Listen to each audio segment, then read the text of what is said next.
Hindi sapat ang top hygiene lang, yun yung napansin ko dito sa washing machine namin. Since December 2021, hindi pa namin napapadeep clean itong washing machine namin kahit minsan.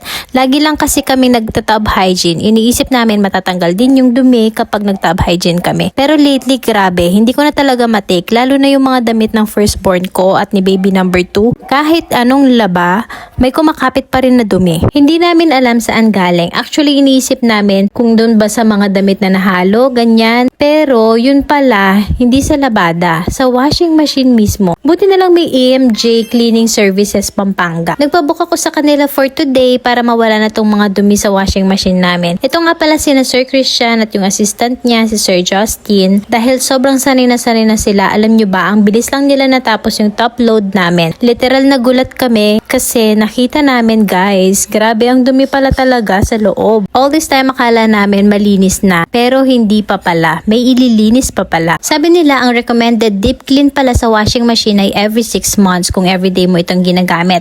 At kung hindi naman ay every year. Kaya sure na magiging suki na kami nito. Iba pa rin kasi talaga kapag panatag ka. Alam mo yung malinis yung pinaglalabhan mo, lalo na kung may mga little ones ka sa bahay. At advice din pala nila sa amin ay gumamit daw kami ng liquid detergent para hindi agad masira. So ayun, thank you ulit AMJ Cleaning Services Pampanga for the fast, reliable, and super mababait na team. Kung gusto mo rin yung ganitong feeling, i-message mo na sila. You can set an appointment dito sa FB page nila for more information. Ayun lang, na-share ko lang. See you! Bye!